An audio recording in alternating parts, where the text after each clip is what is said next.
Hare Krishna. Hare Yes. Krishna. Mataji, I'll read. Yes, yes, Prabhuji. Hare Krishna. Yeah, yeah. His complexion is the hue of fresh cream tinged with kumkum. He is ever fresh Cupid who shoots arrows of newly blossoming flowers. He bears newer and newer moods of emotion ecstasy. He is fond of performing novel dances. He makes ever new jokes that cause much laughter.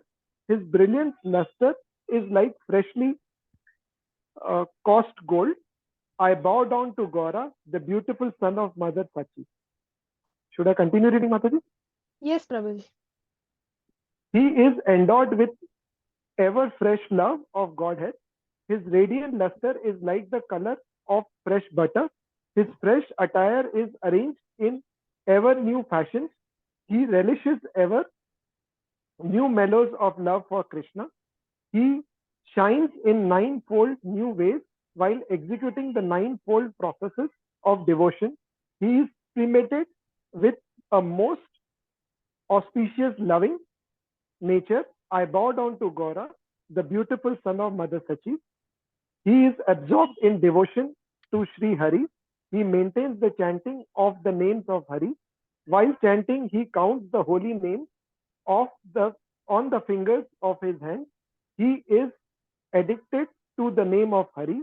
He always has tears of love welling to his eye in his eyes. I bow down to Gora, the beautiful son of Mother Sachi. He is always removing the suffering of material existence for mankind. He is goal of life for persons who are dedicated to their supreme interest. He inspires men to become like honeybees, eager for honey of Krishna Prem. He removes the burning fever of the material world. I bow down to Gora, the beautiful son of Mother Sachi. He who motivates pure devotion unto himself, who is most attractive to his beloved servitors by his dramatic dancing, he exhibits the characteristics of the king of paramours. He causes the minds of beautiful young village women to dance. I bow down to Gora, the beautiful son of Mother Sachi. He plays kartals as his throat emits sweet melodious sound and the vibrant notes of the veena are softly played. He thus inspires the devotees to perform dramatic dancing that is infused with aspects of his own devotional service. I bow down to Gora, the beautiful son of Mother Sachi. He is accompanied by the Sanskrita movement, which is the religious practice for the age of Kali. He is Sankirtana son movement. of yeah, he is son of Nanda Maharaja come again. He is the extraordinary brilliant ornament of the earth. His preaching mood is suitably adapted to the cycle of birth and death. His consciousness is fixed in meditation on his own form of Krishna. He is always accompanied by his transcendental abode. I bow to Gora, the beautiful son of Mother Sati. His eyes, the soles of his feet, and his clothing are reddish like the color that heralds the rising sun. As he utters his own name, his voice falters. He awakens a sweet flavor to life throughout the universe. I bow down to Gora, the beautiful son of Mother Sachi. Hare Krishna. Hare Krishna. Thank you, Prabhuji. Kamlesh Prabhuji. Yes, so this describes like the entire Chaitanya Charitamrita, no, describing Chaitanya Mahaprabhu's appearance. It's given in a capsule form here in this translation, right? How he is, right from the physical appearance to the purpose he came down. Everything is so neatly mentioned. How attractive he is. By reading this and visualizing his form, I think we can, the form of Chaitanya Mahaprabhu just comes and sits in our heart. It never goes. Yeah. Thank you so much. And yeah, let's begin. Um,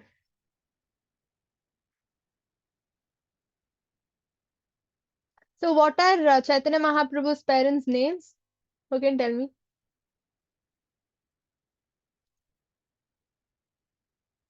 What is his mother's name? What is his father's name? We just Mother's name learned. is Sachi, Yes. and yeah, father name I don't know. Father's name is, anybody knows? Jagannath Mishra. Yes, Haribol. Who is that? Renuka. Renuka Mataji, Haribol.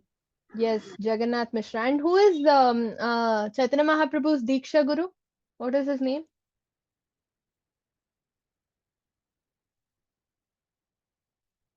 From whom did he take his Hare Krishna Mahamantra initiation? No one knows? Ishwar Puri. Yeah, no, Keshav Bharati is Sannyas Guru. Okay, so he took initiation, Harinam initiation was from Ishwar Puri, and Sannyas, he became sannyasi from taking Diksha from Keshav Bharati. Okay, and who are the two wives of Chaitanya Mahaprabhu? He has two wives, right? And why did he get married the second time? Who knows? One name Mataji is Sita. No, Sita is Advaita Acharya's wife's name. Acha, okay, Mataji. Correct, Yeah. correct. Lakshmi Priya, yes, Haribol. Lakshmi Priya is one wife, first wife. And why did he get married second time again?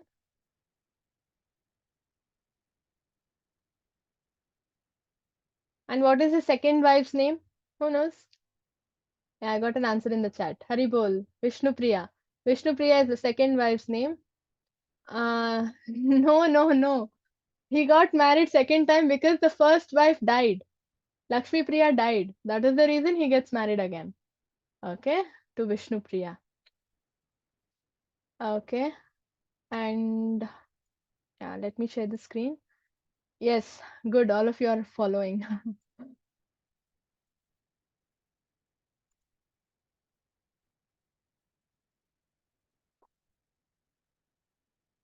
And under which tree was he born?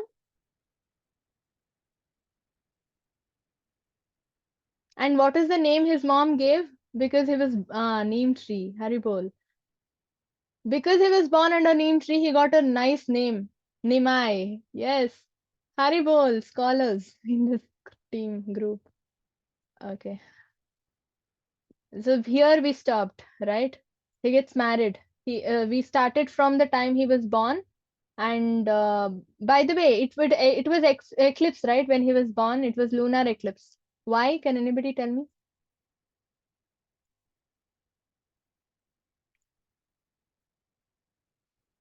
Why was it lunar eclipse? It was Gaura Purnima. It was a full moon day, but still the moon went off. Why? Nobody knows. Yeah, very near. So moon has black spots. You cannot see in the material world. The most beautiful thing is the moon, right? The full moon, in fact. But in that most beautiful thing, also it is imperfect. The black spots are there. But Chaitanya Mahaprabhu is the most see because in the material world, moon is considered the most beautiful. But since the moon has black spots, moon is like sort of saying why should I be there in the sky when the most beautiful form is coming? I have black spots, but Chaitanya Mahaprabhu does not have black spots. So when he is coming to earth, when Krishna is coming to earth, he is the most beautiful, form ever.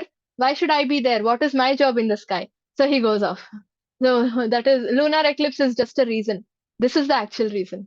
Okay, so and this is where we stopped, right? So now he gets married. We were in childhood pastimes, we finished. Then youth. In youth, he gets married. He takes initiation from Ishwar Puri and he comes. So till then, he would not be a devotee or anything as such. He would never chant. He would never say Krishna, Krishna and all, right? But he was like a scholarly person, practicing, grammar, language skills and all that, right? He was specialist in Vyakarna, grammar, Sanskrit grammar there of that time.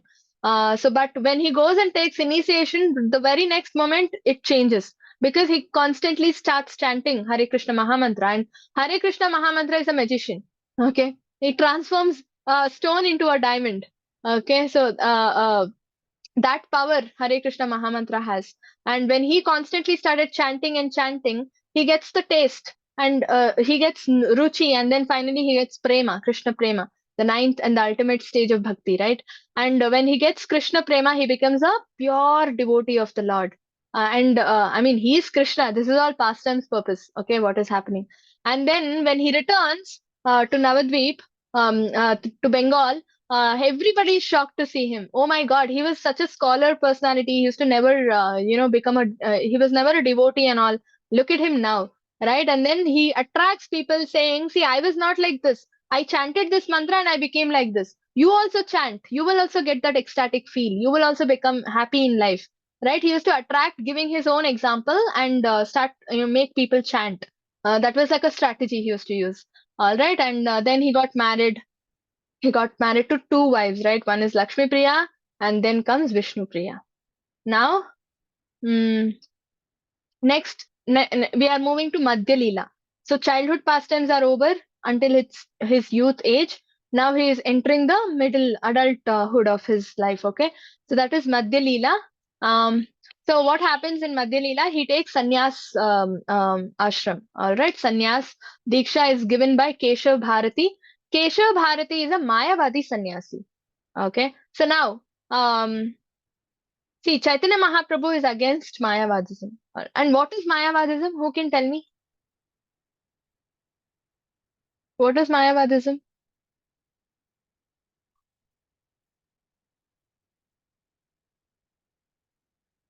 Nobody knows? You can unmute and answer. Okay, so nobody knows. Yeah, so Mayavadism, what kind of tantra? Hare Krishna Mataji. Hare Krishna. Yes, So Mataji. according to them, God does not have a personal form. Yes. Yes. Hari Bol. Hari Bol Ramya Mataji. So God does not have a form. Like they, according to them, God is just light, Brahma Jyoti, or some kind of an energy. Okay, God does not have a form, and moreover, they are called Krishna Aparadis. They are offenders of the Lord. Why are they offenders? Because one reason is that they deny the form of the Lord. That is one thing. But the second reason is when Krishna comes down in his different incarnations to earth, they consider him to be the normal person. They think Krishna does not have a form. They think Krishna comes down in the form of incarnations and accepts a material form, but he's transcendental. The body of Krishna, whether he comes down as Rama, whether he comes down as Varaha, whether he comes down as Chaitanya Mahaprabhu, the body is transcendental, the spiritual body. He comes in his spiritual body. He does not take the body made of flesh, blood, and all this material elements. He does not take up a body made of Panchabhutas, air, water, fire, ether, and air. I mean, water. Okay, all these forms. He completely takes up a spiritual form. In his original form, he comes down. All right. So that is one thing they deny. They say Krishna is an ordinary person when he comes down. That's why they are Krishna Aparadis. And one more reason is they want to merge with the Lord. They don't want to serve the Lord. Okay. So what they want to do when the soul, they want their soul to go and merge with the what is that called? Brahma Jyoti, the light coming out from the body of the Lord. All right. So they don't want to become servitors. They want to become God themselves. And they also say, I am God, you are God, everybody is God. Right? That is the kind of philosophy they follow. So that is Krishna Aparadi. That is offending Krishna. All right. That is why Mayavadism is not to be followed. And Chaitanya Mahaprabhu himself says, Mayavadi bhasha sunile hue sarva nasha. If you listen to Mayavadism, if you listen to a Mayavada philosopher, your spiritual life will be doomed, and you will be doomed completely. All right. So, who is Sarvanasha? You're not supposed to listen to Mayavada philosopher. But what are we seeing here? Chaitanya Mahaprabhu himself is going to a Mayavadi philosopher and taking sannyas ashram, right? Why? This is a strategy, again, game plan. Okay. So, those days, first reason, everywhere this Mayavadism was prevalent. Okay, it was dominating. There were very less Vaishnava people. Everybody was a Mayavadi at that time. So so it was hard to first reason, it was hard to find a Vaishnava sannyasi to give him a sannyas initiation. Second reason, he came, the purpose of him coming down is to convert the entire world into Vaishnavism, right? I mean, make everybody into devotees. And because most of them were Mayavadis, he needs to, when we want to bring a person, transform a person, what do? We initially go in that person's path, right? Route, and then you bring him. Slowly you transform that person into the way you want. Same way, since Mayavadism was what he wanted to abolish, Chaitanya Mahaprabhu also wanted to first go through that, go according to their path, Mayavadi's path, by becoming their devotees or disciple or whatever, and then bringing them or transforming them into Vaishnavas. That was the strategy he wanted to use. Now, if he is a Mayavadi philosopher, sannyasi, Mayavadis will listen to him, right? If he takes initiation from a Vaishnava cult person, nobody will listen to him, right? Mayavadis will not listen to him. So that's why he took initiation from a Mayavadi philosopher, Keshav Bharati, and Bharati, Ananda, Saraswati. These are all different ranks in sannyas ashram. Okay, and Bharati is the lowest rank, lowermost. All right, Saraswati is the highest. Okay, so he chooses to take initiation from the lowest rank because humility was his one other weapon. He wanted to convince people not just going by their way, but also by being very humble, down to earth, staying grounded. That's why he takes sannyas ashram from the lowest ranked, sannyasi. All right. Now, so Vishwambar is the name he got from his parents, as in Sachimata's father names him Vishwambar. Okay, that is grandfather of Chaitanya Mahaprabhu. That is the name he gets when he was born, Vishwambar. When he takes Brahmachari ashram, he gets the name Sri Krishna Chaitanya. All right. Now, when he takes sannyas ashram, ideally the name should change again. From Brahmacharya ashram, the name should change. Whatever the sannyasi gives you, that should be the name. But he retains the name. He does not want to change his name because the Bharati, the rank will come. The Mayavada sannyasi's rank will come in his name. Right? So he does not want that. He is not a supporter of Mayavadism. So he does not change the name. He retains the same Brahmacharya name, that is Sri Krishna Chaitanya. All right. So that's how he remains. We all address him as Sri Krishna Chaitanya. After he takes sannyas, what a sannyasi is supposed to do? A sannyasi is not supposed to stay with the family, not supposed to stay in the lavishly built house, right? Not supposed to stay with wife, children. Okay, that is grihasthashram. Sannyas ashram, you have to move out, walk out of the house. So now, see what has happened here. Chaitanya Mahaprabhu has lost his father. Father is not there. Vishwarupa, that is Chaitanya Mahaprabhu's elder brother, has already left house. We already saw in the last class, right? And goes because he wants to become Krishna's devotee. He does not want to get married, so he walks out of the house. Now the only man in the family is Chaitanya Mahaprabhu. That too, he has responsibilities, right? He has an old mother, Sachimata. He has a young wife, Vishnupriya, right? And he's now what he's supposed to do after taking sannyas ashram. He's supposed to leave. Right? He's supposed to leave his old mother. He's supposed to leave his young wife. Leave them. They are two ladies, and he's supposed to leave them helplessly, right? And he needs to walk out of the house. So Sachimata cries, begs, "Don't go, don't go. Don't leave us and go like this." But sannyas ashram's rule is that he is not supposed to stay with the family, right? So he walks out. And what does he want to do after walking out? He wants to go to Vrindavan. All right. So he starts taking the path toward Vrindavan. But in between, what happens? Nityananda Prabhu comes and tricks him. Nityananda Prabhu comes and says, "I know this place very well. From childhood, I've been roaming around here. I know every path. I know which road will lead to where exactly. So this is not the right path to Vrindavan. I mean, I will show you a better path, shorter path. You come with me." Okay. So Nityananda Prabhu takes Chaitanya Mahaprabhu and goes. And then finally, there is a junction. Okay. If you go this way, it is Vrindavan. If you go this way, it is Shantipur. So in that junction, Nityananda Prabhu tricks Chaitanya Mahaprabhu saying, no, we shouldn't go this way. We should go this way. Okay. And then tricks him and takes him to Shantipur instead of Vrindavan. Okay. So Chaitanya Mahaprabhu goes to Vrindavan, Shantipur, and then he first meets Advaita Acharya there. right? Because Advaita Acharya's place is Shantipur, right?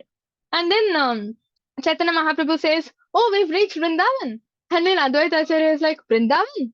Okay, oh my lord, wherever you are, that is Vrindavan." So he also tricks, saying, wherever, obviously, right, wherever Krishna is, that is Vrindavan. And then Chaitanya Mahaprabhu slowly understands it was not Vrindavan, it was Shantipur. Okay, so two reasons why Nityananda Prabhu wanted to do this is because these are external reasons, okay? So the two reasons are, if he goes to Vrindavan, see, there are a lot of people in Shantipur who wanted to meet Chaitanya Mahaprabhu.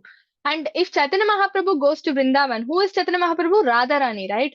Radharani, if she goes to Vrindavan, she will never leave that place, right? So she gets into that, she gets all that memories of Radha Krishna pastimes, and she will never leave that place. So Chaitanya Mahaprabhu will never leave that place. That's why if he goes to Vrindavan, no, who will meet these people who are waiting to meet Chaitanya Mahaprabhu in Shantipur, right? And Advaita Acharya is there. A lot of other devotees are there, and he has a mission, right? He needs to spread Sankirtan, right? If he goes and sits in Vrindavan, the Sankirtan movement will not happen, right? So keeping all these things in mind, Nityananda Prabhu deviates him and brings him to Shantipur. And in Shantipur, Sachi Devi requests Chaitanya Mahaprabhu, don't go to Vrindavan, you instead go to Jagannath Puri and stay there. Why? Because see, Sachi Mata's place is in West Bengal and Jagannath Puri is in Orissa. Distance between West Bengal and Orissa is shorter compared to the distance between West Bengal and Uttar Pradesh. Vrindavan is in Uttar Pradesh, right? So it's farther. So if Sachi Mata wants to see his son, Chaitanya Mahaprabhu, it'll be difficult for her to travel till Vrindavan and see him, right?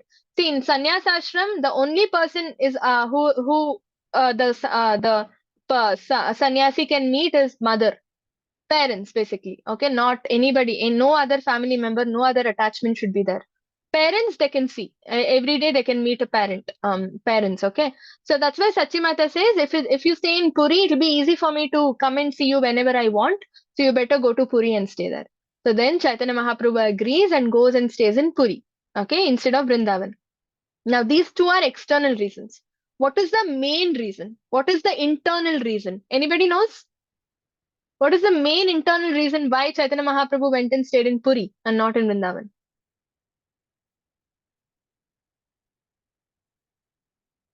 Who can tell me?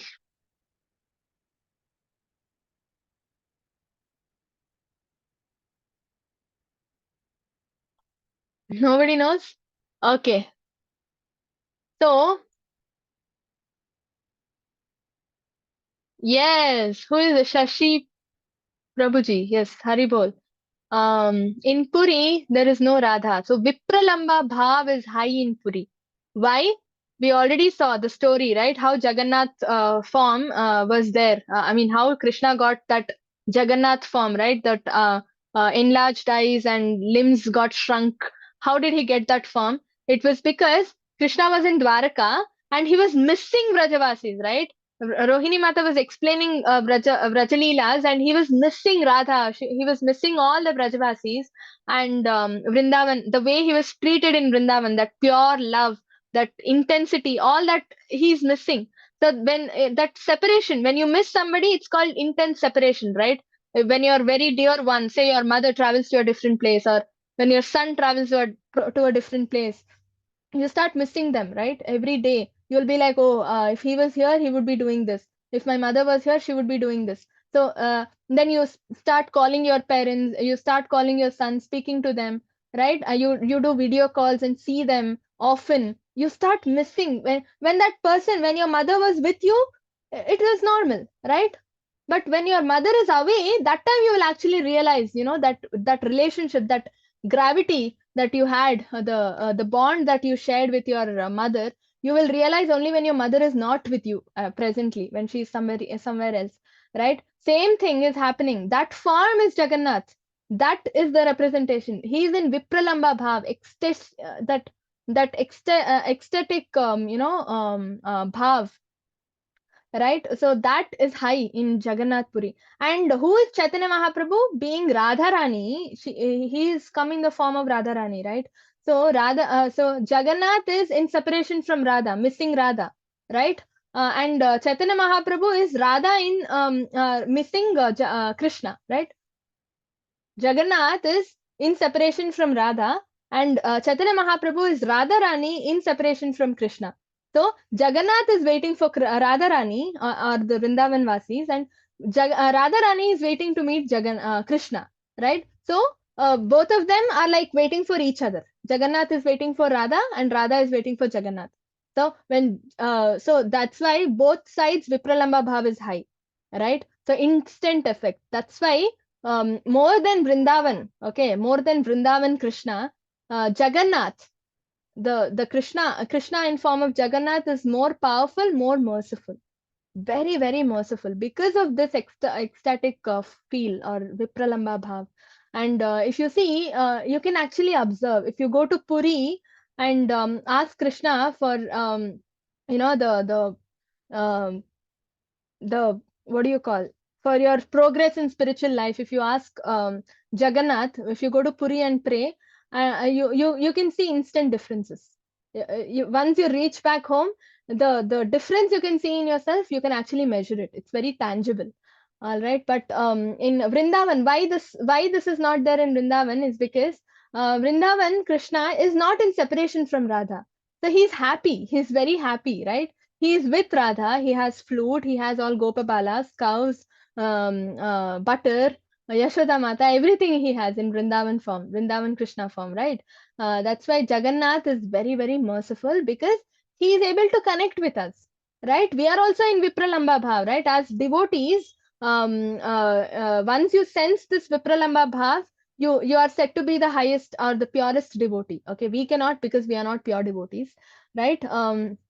Pure devotees always have this Vipralamba Bhav. They always, it's very evident. The separation that they feel from Krishna is very evident. For us, it's very short. Sometimes we feel separation. We feel, okay, I'm also missing Krishna. Some kind of, sometimes we assume, sometimes it really happens, but that when it happens, really, it is very short, right? It's probably for seconds or probably for a few minutes, but and then we again get back to our material engagements. But for pure devotees, all day long this Vipralamba Bhav is there, right? And all their life it is there. So that's how they are called pure devotees. Like Prabhupada, okay, before taking Bhagavatam classes, he used to sing Jaya Radha Madhav, and he used to literally cry without his knowledge. Tears used to roll down, and for a moment he would just not be in this world, and then all his devotees would actually bring him back. He would be like, Prabhupada, Prabhupada, and then he would come back to his Prabhupada state. uh So he would go into that spiritual ecstatic what am I saying, bhav, okay, after singing Jai Radha Madhav. uh, that is Vipralamba Bhav. That only pure devotees can experience, and they don't show it out. Okay, even if it is shown, it is for a short duration. Like Prabhupada, he used to show it out only for short durations, right? That is Vipralamba Bhav, and all day long inside, Prabhupada used to be in that Vipralamba Bhav. Outside, he used to come and do his mission. What is his mission? Preaching Krishna consciousness, right? So that bhav is high in Puri. That's why Puri is very, very powerful compared to any other place. All right, so that's why because Radha was in separation from Krishna, he wants to, Chaitanya Mahaprabhu wants to run and go see Jagannath. Jagannath is waiting for Radha Rani in the form of Chaitanya Mahaprabhu. All right, got the connection? Now, um, yeah, so the mission continues to carry out. Continues to be carried out. All right. So Madhya Leela mission is what? Preaching, Sankirtan movement, right? So he even after reaching Jagannath Puri, he forms, actually after reaching Jagannath Puri, he actually the Sankirtan movement gets actually the picks up steam. He forms teams with the Panchatattvas. More and more devotees join. The community increases, and so if community increases, they can reach a lot of other places and people, right? The reach increases, and Harinam gets spread. It becomes widespread, right? So this was their mission. They used to seriously carry out the mission.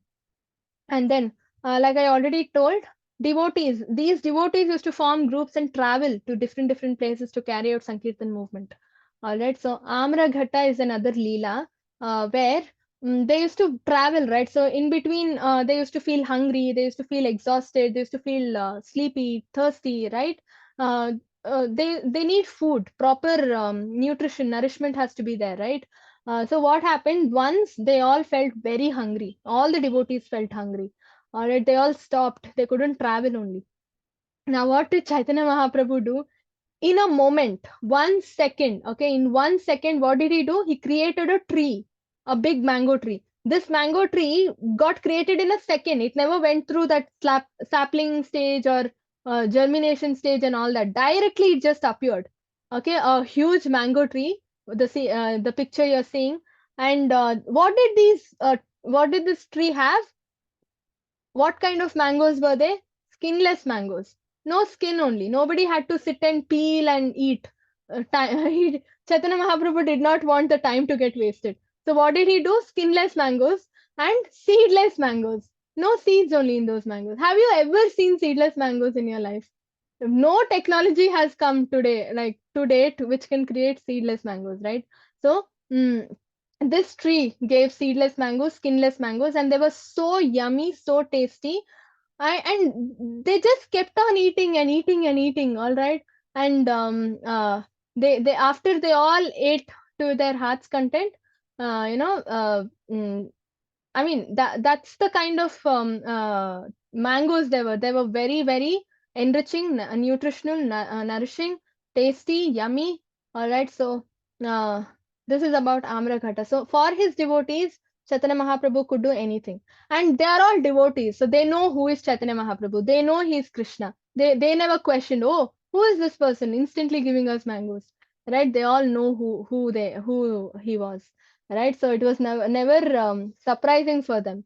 Krishna has inconceivable potencies. He can do anything, right? Um, then after that, Danda Bhanga. This is also a very sweet pastime between Nityananda Prabhu and Chaitanya Mahaprabhu.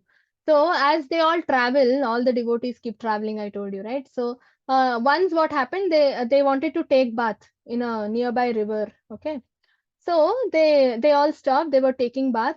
Even Chaitanya Mahaprabhu was taking bath. And while Chaitanya Mahaprabhu was taking bath, Nityananda Prabhu came and took his danda. See, all sannyasis will have this danda.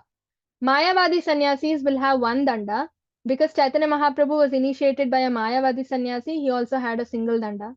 And Vaishnava sannyasis, no, sannyasis who are initiated through the Vaishnava cult, devotees, they will have three dandas. Three danda it's called. Okay. Chaitanya Mahaprabhu has one danda, right? Nityananda Prabhu went, took the danda, and broke it into three pieces. You can see in the picture. He broke it literally into three pieces. Then Chaitanya Mahaprabhu finished his bath. You can see over here. Chaitanya Mahaprabhu is running and coming. What the hell did you do to my danda, right? So he comes running and he's like, what happened? What did you do? Why did you break my danda? He comes and he starts questioning Nityananda Prabhu, and he starts asking why did you break the danda and all that. Nityananda Prabhu says, we all know who you are. You are Krishna himself. Do you need danda? Do you need all these saffron clothes and kamandalu and Vaishnava practices? I mean, sannyasi practices. Do you need all this? You are Krishna himself. Why do you need all this? You are already a Paramahamsa, right? What is a Paramahamsa? Paramahamsa stage is the highest stage of sannyasis. Sannyasis also has stages. Okay, the highest, the most advanced stage is Paramahamsa stage. So in that stage, what is Paramahamsa? Hamsa is a swan, right? And Parama is the best or the greatest. So what does a swan do? Basically, when you give a mixture of milk and water for it to drink, what does it do? It separates milk and water and drinks only the milk, leaves the water behind. That ability only this animal has. All right. And Paramahamsa, sannyasi, the most advanced sannyasi is compared to this kind of a swan. That means um, they know what to take and what not to take. They are not influenced by the material engagements. In fact, sannyasi's job is to go and influence grihasthas, right? Grihasthas are materialistic people. They live with their family, right? But despite going and talking to, spending time with a materialist person, materialistic people, materialistic environment, they know what to take and what not to take. Like how swan filters milk and water, takes only milk, They take only what helps them advance in their spiritual life and leave the rest behind. They know that art, they have mastered that art. We have not mastered. We get influenced when you are chanting. Say some nice song is playing, your favorite movie song, Bollywood song or movie is playing outside. What will you do? Your ears will go to that movie, that song, right? And then slowly you will be like, I'll chant later, I will go watch the movie. We get influenced. We have no ability to leave, filter it out, right? Okay, I will see later, I will first chant. That kind of strong decisive ability is not there in us. Some people have it, but not in all circumstances.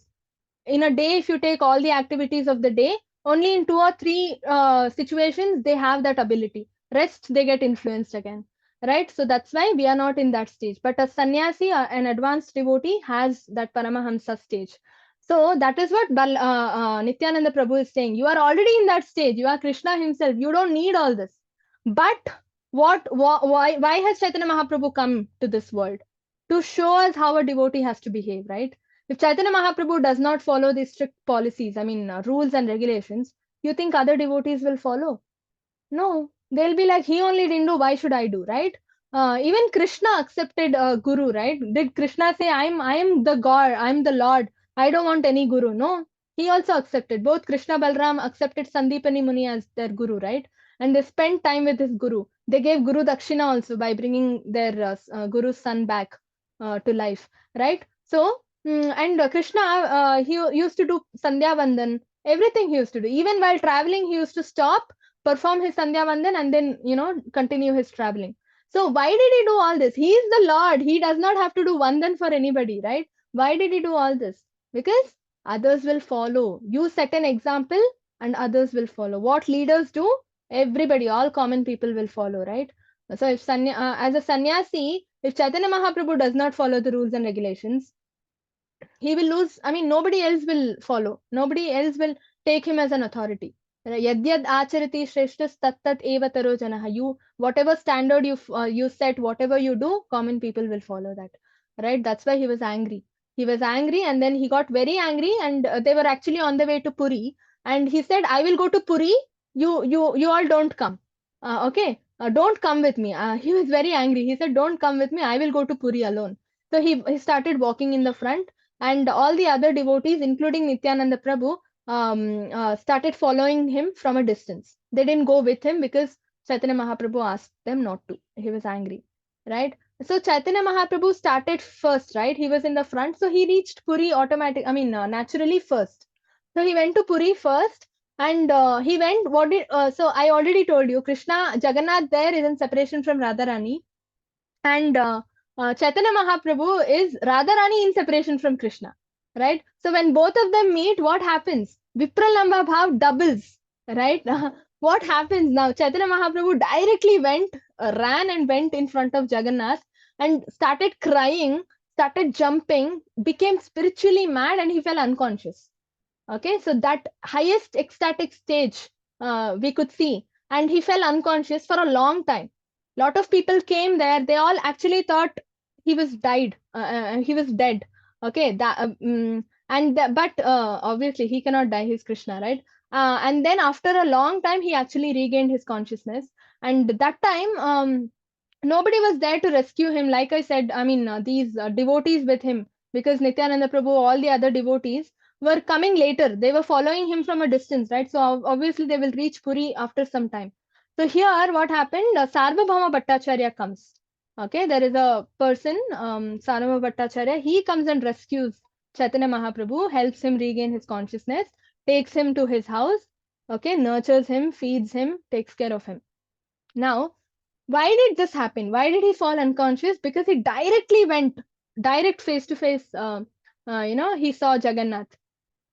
That's why from that very day, he decided he will never go and see Jagannath directly. He will go from the side. There is this stamba that you can see in the picture, right? It's called Garuda Stamba. Even today, it's there in Puri. In the temple, we are also not allowed to go directly. We are also allowed to first go touch the stamba, pray to the stamba, because Chaitanya Mahaprabhu's fingerprints are there. He is touched the stamba, right? And then circumambulating this, we go to the main temple and see the Jagannath deity. Okay. So from that very day, he decided he will see through the stamba. He will peep through and see Jagannath. He will not directly see, because again, if he sees directly, he will fall unconscious. That's why this Garuda Stamba is very powerful. It has a very uh, lot of value in Puri temple. Okay. Now this is Sarvabhauma Bhattacharya. We already discussed, right? So Sarvabhauma Bhattacharya is, in his real position, he is Brihaspati. Okay, Guru of all demigods, the Jupiter Guru, right? He's Brihaspati. In Chaitanya Lila, he comes down in the form of Sarvabhauma Bhattacharya. Okay, because he was Brihaspati, the same characteristics are retained even in Sarvabhauma Bhattacharya's personality. Okay, the scholarly abilities, scholarly skills. So he was the Mayavadi philosopher. Again, I told you, right? Mayavada was so prevalent there, dominating Vaishnava cult. Everybody was a Mayavadi at that time. Lot of them, majority of them. Wherever you see, all of them were Mayavadi. So this person, Sarvabhauma Bhattacharya, was also a Mayavadi philosopher, but he was very brainy. Okay, he was very scholarly because he's Jupiter, right? He's Brihaspati. Now, he sees Chaitanya Mahaprabhu. He rescues him. He gives him Jagannath Mahaprasadam every day to eat. Okay, and then Chaitanya Mahaprabhu is very pleased because he is getting Jagannath Mahaprasadam from Sarvabhauma Bhattacharya. Now Sarvabhauma Bhattacharya sees him. He's a young sannyasi, right? Chaitanya Mahaprabhu is a very young sannyasi. He's looking so, and first of all, he's very handsome, right? So Sarvabhauma Bhattacharya thinks, okay, if I leave him just like that, he might get deviated and get into Grihastha. He might not continue being a sannyasi. So what I will do, I will give him all Vedic wisdom and inputs so that he will remain in sannyasa ashram for a long time. So he says, you come to my house. He actually arranges a separate house for Chaitanya Mahaprabhu and asks him to stay there. It's called Gambhira. It's all preserved in Puri. If you go to Puri, you can visit these places. Okay, this house is called Gambhira. This is where Chaitanya Mahaprabhu used to stay in Puri. Okay, so now Sarvabhauma Bhattacharya says, you come to my house, I will teach you Vedas. Okay, and then Chaitanya Mahaprabhu is like, okay, I don't know anyway. I'm from a very low class, no, Bharati stage rank sannyasi. So I anyway don't know any Vedas or anything as such. You teach me, okay? So he goes to Sarvabhauma Bhattacharya's house, and Sarvabhauma Bhattacharya says, okay, 7 days, you listen to me. You might learn by then, okay? Then the instruction was to listen, right, for 7 days. So Chaitanya Mahaprabhu 7 days just listens, speaks nothing, just listens, okay? Sarvabhauma Bhattacharya is like, on the 7th day or 8th day, he asks, from 7 days you are listening, you are not talking anything, you're not reciprocating. Is it going into your head or is it going above your head? What is happening? Right? Then Chaitanya Mahaprabhu says, the instruction was, I need to listen to you for 7 days. I'm listening. What should I do? You asked me to listen, I'm listening. Then Sarvabhauma Bhattacharya says, okay, fine. Now, are you understanding? Then Chaitanya Mahaprabhu says, see, the Vedas that you are reciting, the shlokas and the mantras, they are all correct. Okay. But the interpretation that you are having or giving is wrong. Completely wrong, he says. Okay. Then Sarvabhauma Bhattacharya at once gets shocked. Okay. He's like, I am a scholar. I'm a greatest philosopher. You're telling me my interpretation is wrong. So you're telling me Mayavadism is only wrong. And then Chaitanya Mahaprabhu says, yes, it's wrong. And then he starts giving shastric evidences using the same, mantras and shlokas that Sarvabhauma Bhattacharya quoted. He uses the same thing and turns the meaning, gives the real interpretation and enlightens Sarvabhauma Bhattacharya. All right. And then Sarvabhauma Bhattacharya actually understands the real meaning of it. And then he starts, coming to the path of Vaishnava cult. And then what happens? After that, Chaitanya Mahaprabhu shows the Shadbhuja form to Sarvabhauma Bhattacharya. If you go to Puri, this deity is so neatly carved in Puri. You can go and see. Okay, the Shadbhuja, Shad means 6. Okay, Bhuja is arms, right? So 6-armed form. First 2 hands, like you see in the picture, is holding flute, saying that he is Krishna. Okay, next 2 arms, hands are holding what? Kamandalu danda, saying he is Chaitanya Mahaprabhu. The the last 2 arms, hands are holding what? Bow and arrow, saying that he is Lord Ramachandra. So Krishna, Chaitanya Mahaprabhu, and Rama in the same form, right? Shadbhuja form. Then this Sarva Bhattacharya sees this and then understands Lord has a form. So now not just one form. He's showing three forms, right? To prove the fact that Lord has a form, right? So Mayavadism is abolished. At least one Mayavadi became a devotee, right? So Sarva Bhattacharya instantly becomes a strong Vaishnava, a pure Vaishnava, and starts chanting the names, holy names of the Lord, starts thinking about the Lord all the time. The same principle that Bhagavad Gita explains, no?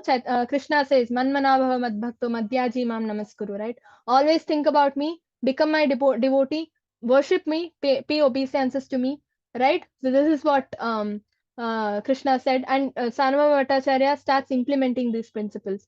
He constantly chants, constantly thinks about the Lord, constantly goes and offers him obeisances. Chaitanya Mahaprabhu is staying nearby, right? So Sarva Bhattacharya from Mayavadism completely inclines himself to Vaishnavism, Vaishnava cult, and he becomes a pure devotee. All right. And that's a very nice pastime, actually. It's very detailed in Chaitanya Charitamrita. Okay. And now Gundicha Margin. So now they are all in Puri, right? So now Puri Ratha Yatra is happening. Okay. So for that, what they should do? Ratha Yatra, where does it start? It starts from the main temple and goes to Gundicha Mandir and stops there. Jagannath, Subhadra, Balram are taken inside. They stay there for some time and then they taken out, right? They return to Puri main temple back. That is Ratha Yatra's concept, right? That's why we have two divisions: Ratha Yatra beginning and then return of Ratha Yatra. Right? So Ratha Yatra from temple to Gundicha Mandir, Gundicha Mandir back to temple. Now for this, what should they do? They should clean Gundicha Mandir first, right? Because Krishna is coming, the Lord is entering the place, so place has to be clean. So what do? They start Gundicha Margin a few days before the Ratha Yatra itself. All right. Even now they do this. Gundicha Margin is a very, lavishly done there, grandly done. Okay. Now in that time also they used to do. Chaitanya Mahaprabhu started this, Gundicha Margin concept where he took all the devotees with him to Gundicha Mandir. There they started. Margin in Bengali is clean. Okay. So they started cleaning Gundicha, and the Gundicha Mandir. They used to distribute tasks. Few people used to clean the floor, few people used to clean the walls, windows, pillars. Different people used to do different things. Chaitanya Mahaprabhu used to distribute brooms, brushes, cleaning cloths, everything. All right, and they used to how like intensely they used to clean. Not just one sweep or something like that. Intensely they used to clean until it sparkles, until everything in the Gundicha Mandir sparkles. That like that they used to clean. And this is a metaphorically what lesson we need to take back is what it is showing us is Ratha Yatra is what? Pulling the Lord towards your heart and into your heart and locking him permanently, right? That is the moment you hold the rope of the Ratha and you pull, that means you're calling Jagannath, Krishna, inside your heart and you're locking him permanently there. If Krishna has to come to your heart, your Cheto Darpana Marjanam, your mind, your heart also should be cleaned, no? Like Shikshashtakam says, Cheto Darpana Marjanam. Marjanam is important. We need to clean our heart also because Krishna is entering, right? So like Gundicha, how they clean Gundicha Mandir, like that we have to clean our heart. How? By intensely chanting, right? When you intensely chant, what happens? Your heart becomes cleansed. And then your heart becomes a fit place for Krishna to enter. Then during Ratha Yatra, when you call Krishna inside your heart, he will come and he will stay there. All right. So that is the whole purpose. That is the whole meaning of Ratha Yatra. Okay. And the ritual, it's not, don't limit it only to ritual. Okay. He is taken to Gundicha Mandir. All that is there. But for you personally, how are you going to benefit from Ratha Yatra? It is by inviting Krishna inside your heart and locking him there permanently. Don't let him go. All right. So that is the meaning of Gundicha Margin. That is how we got to perceive. Okay. Cleaning your heart. Now Ratha Yatra begins. After Gundicha Marjan, Ratha Yatra begins, right? Now here what is happening in Ratha Yatra is that, see, we all know how many people come in Puri, right? So many people. and 3 rathas are there, and so many people are there. Same thing, same was the situation even during Chaitanya Mahaprabhu's time also.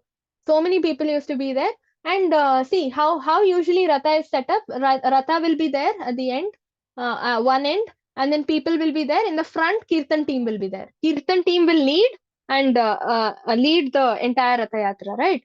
So now Chaitanya Mahaprabhu's devotee teams are divided. Now they form 7 groups, okay, to lead the Ratha Yatra. 7 groups are distributed throughout. And now, what does Chaitanya Mahaprabhu do? He expands himself into 7 Chaitanya Mahaprabhus. Okay, one Chaitanya Mahaprabhu expands into 7 different Chaitanya Mahaprabhus, and he goes and involves himself in these 7 different groups. So now devotees get this sensation. I can see here also there is Chaitanya Mahaprabhu. In that group also there is Chaitanya Mahaprabhu, right? So because he simultaneously expands and goes and involves himself in all these 7 groups and performs Sankirtan. This is again, see, Krishna also showed a similar pastime, right? He expanded into 16,108 Krishnas and got married to 16,108 queens simultaneously at the same time, right? So this is all his inconceivable opulence. We cannot even conceive, right? Similarly, even Chaitanya Mahaprabhu showed his, potency. And now he wants to go to Vrindavan, okay? But now this time he goes to Vrindavan not to stay there. Just he has a lot of things to do there. He just does those things and comes back to Puri. All right. So now this time nobody will stop him. Nobody will deviate him. Nobody will trick him. He will go. He will go to Vrindavan, but he will go alone, just with one companion. All right. He will not take his devotee community. So what happens?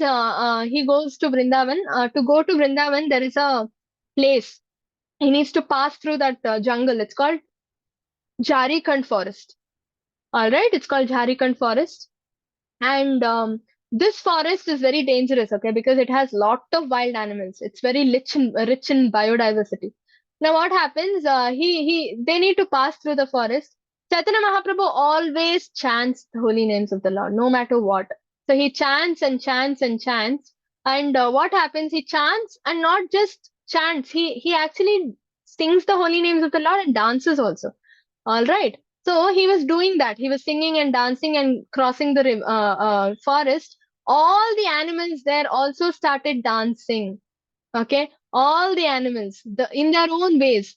So Chaitanya Mahaprabhu could make a tiger dance, an elephant dance, a lion dance, right? Monkeys dance, wolf dance, foxes dance. So he made all the animals dance for the holy names, the kirtan that he was doing. All right. So this way, so the lesson we need to take back from this is ultimately we are not the body, we are the soul. The soul might be in the elephant's body, the soul might be in the tiger's body, like how the soul is there right now in this human being's body, right? My soul might leave this body and go take a tiger's body, right? The soul is what is important, not the body, right? He was targeting, he was awakening the souls within those animal bodies. He was not looking at the animals at all. Same way, it was the spiritual ecstasy that was making those animals dance. The energy, that skill or that ability was coming from the soul. Okay, because the soul's nature is to serve the Lord. Like how, what is soul's nature? Nature means dharma, right? Our dharma is to serve the Lord. What is dharma? Like sugar. Sugar is said to be sweet. Sugar's nature is to be sweet. If sugar is not sweet, do you call that sugar sugar? You'll be like, this is not sugar, this is not sweet, right? So that nature is what makes sugar sugar, that sweetness. Same way, our dharma, a soul's dharma is to serve the Lord. Jivera Swarupaha Krishna Nitya Dasa, right? If we are not serving the Lord, then it's like we have forgotten our dharma. So Krishna, Chaitanya Mahaprabhu was reminding the soul of its dharma and making the animals dance there. Only he can do it. We can't do it. Okay, don't try this out. Don't go to animals and sing and then expect them to dance. Only Krishna can do it. We have not reached that stage. Okay, now Haridas Thakur. Who knows who is Haridas Thakur? Who can tell me? We learned about Haridas Thakur in the last class, if I'm not wrong. Namacharya. Namacharya. He used to chant 192 rounds. Yes, Haribol. 192 rounds, I think 3 lakh Hare Krishna Mahamantras he used to chant. Okay, 192 rounds he used to chant, and he was from a Muslim community. Okay, so he was considered untouchable. But these things do not apply to a devotee.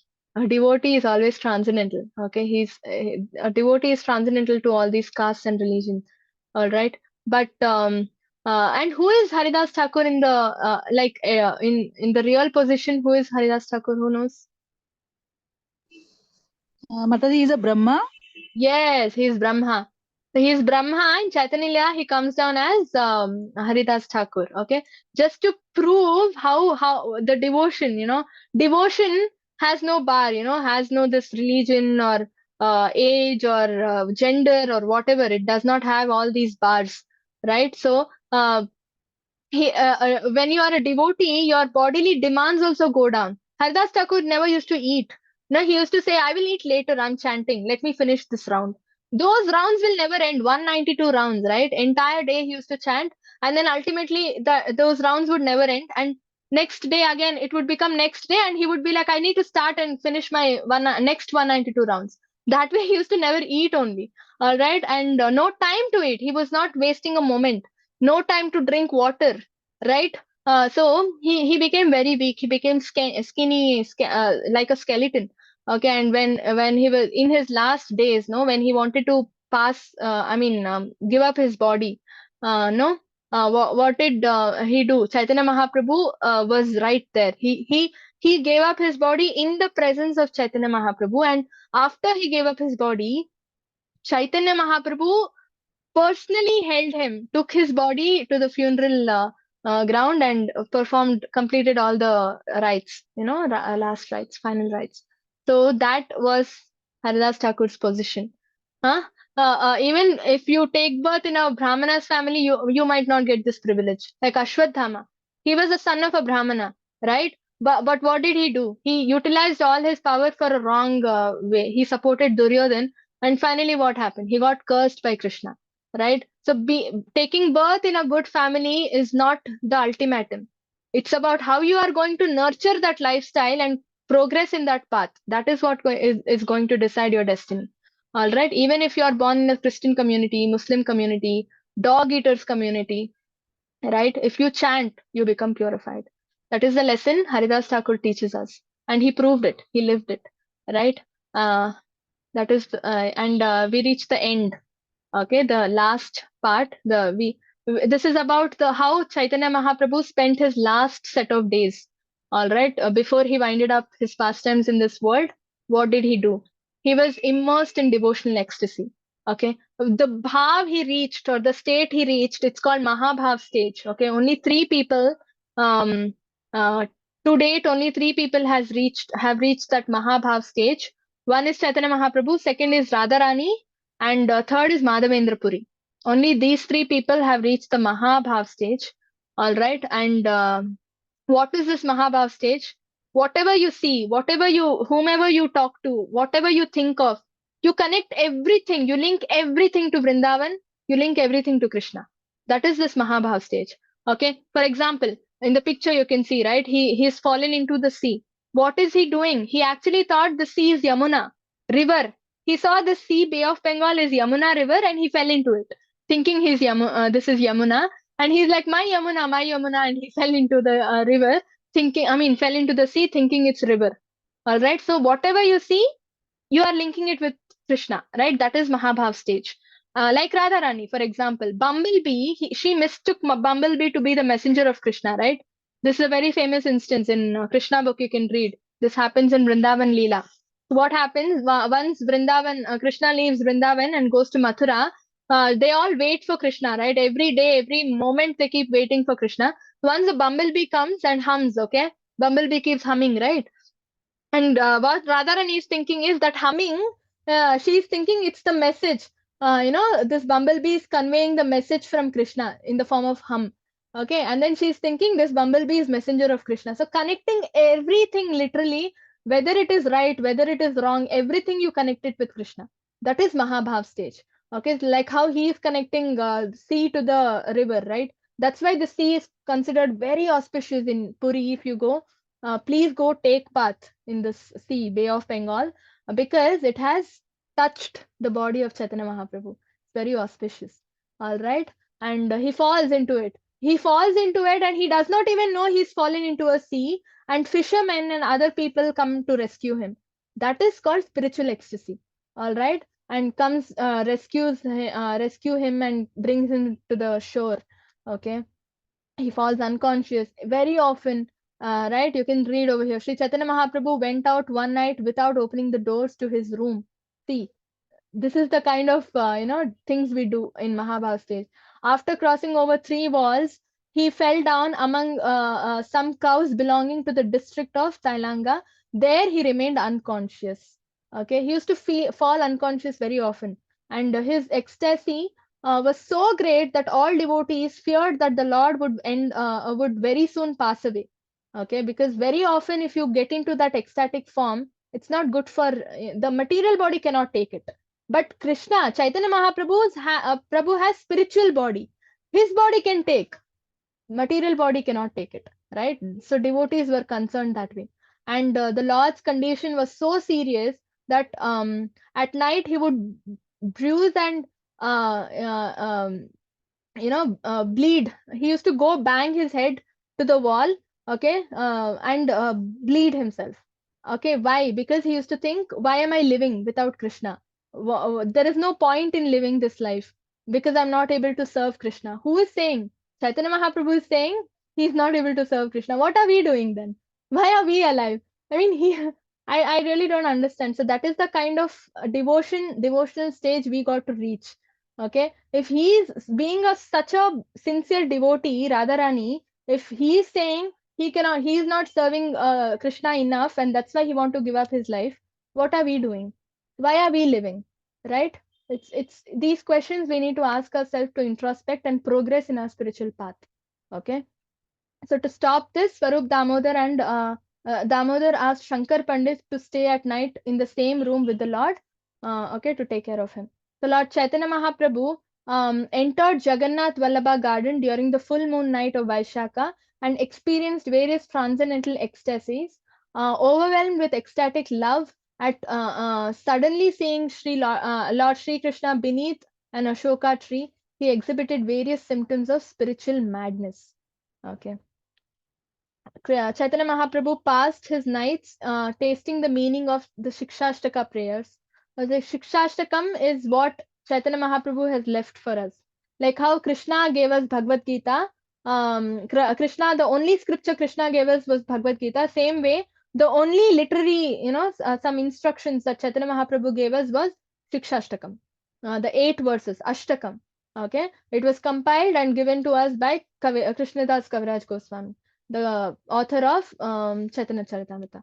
Okay, so they used to intimately discuss who Swarup Damodar Goswami, Ramanandara, and Chaitanya Mahaprabhu used to discuss Shikshashtakam in the night every day. Who is Swarup Damodar Das and Swarup Damodar Goswami and Ramanandarai? Lalita and Vishaka Saki, best friends of Radharani. Chaitanya Mahaprabhu is Radharani, so obviously she will prefer her best friends to be there with her, right? Ramananda Rai and Swarup Damodar, who are Vishaka and Lalita Saki, who's come down in that form in Chaitanya Lila. Okay, so in this way, Chaitanya Mahaprabhu became absorbed in ecstatic emotions. For the 12 years of Sri Chaitanya Mahaprabhu lived at Jagannath Puri, he relished the taste of reciting such transcendental verses. So, and finally, what happens? How did Chaitanya Mahaprabhu end his pastimes in this earth? I mean, on this planet, he went and merged with Tota Gopinath. Tota Gopinath, we already discussed. Who is Tota Gopinath? What did he do? Who knows? We discussed this when we learned about Gadadhar Pandit. Anybody remembers?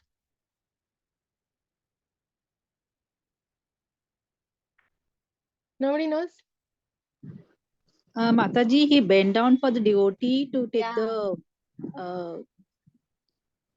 Has gone to this place. It is very nice.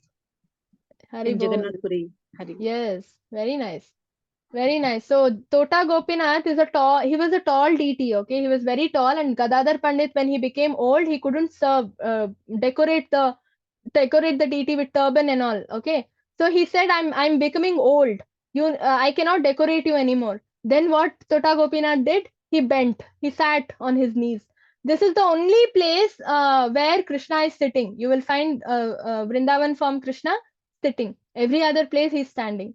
All right, so that is the glory of Tota Gopinath. So what did Chaitanya Mahaprabhu do? He went and merged with the deity, and that way he ended his pastimes. Okay. Um, any doubts? Any question so far? So one thing is this module is Mataji, Hare yes. Krishna. Hare Krishna. Mataji, Chaitanya Mahaprabhu merges in Tota Gopinath, and as a symbol, there is a golden hair there in the knee. Is it Mataji? Because I haven't visited, but I heard. I'm not Is it sure. Mataji? I have no idea. Maybe. Hmm. Maybe I don't know about it. Yes. Yeah, very nice. Okay. So yeah, like I was saying, this module has almost come to an end. Okay, another probably 5 classes we will be completing. We just have to do Shad Goswamis, which we'll be covering next class, and other prominent acharyas like Madhavendra Puri, Narottam Das Thakur, and all of them. And yeah, yes, Ramya Mataji. Hare Krishna Mataji. Hare Krishna. So nice to listen to Chaitanya Lila. So Yeah. so blissful to listen, Mataji. So one doubt I have is he stayed in Jagannath Puri and all those we saw, but did he go to Vrindavan? He went. We saw no Jharkhand forest. It was on the way to his Okay. Vrindavan trip. So he He went goes. and he came back. Yeah, he goes to So Vrindavan. He instructs all the Shad Goswamis, which we will be covering in the next class. All the instructions okay, and all that, and then he comes back to Puri again. okay, Mataji. And Okay. one more question, Mataji. Hmm. You said about that Mahabhav, right? Only 3 people have attained Radharani, Chaitanya Mahaprabhu, and Mahendra Madhavendra Puri. Madhavendra Puri. Sorry. Yeah. So who is Madhavendra Puri, Mataji? Yeah. So Madhavendra Puri is Guru of Nityananda Prabhu and Ishwar Puri. Okay. Okay. So we will be learning. There is a separate class only for Madhavendra Puri. So beautiful it is. Okay. Yeah. Thank you, Mataji. Hare Krishna. Yeah. Any other questions? Anybody? Please do continue attending. Okay. Almost we've come to an end. After that, we will be learning about. There is a very nice surprising element. I will tell you. Okay. No other questions? Okay, we can end then. Thanks for joining. Please do continue joining. Hare Krishna. Vancha kalpatarubhya kripa sindhubhya eva cha patitanam pavanebhyo vaishnavebhyo namo namaha. Ananta Koti Vaishnav ki jai, Srila Prabhupada ki jai. Hare Krishna. Hare Krishna, everybody. Hare Krishna. Thank you. Hare Krishna.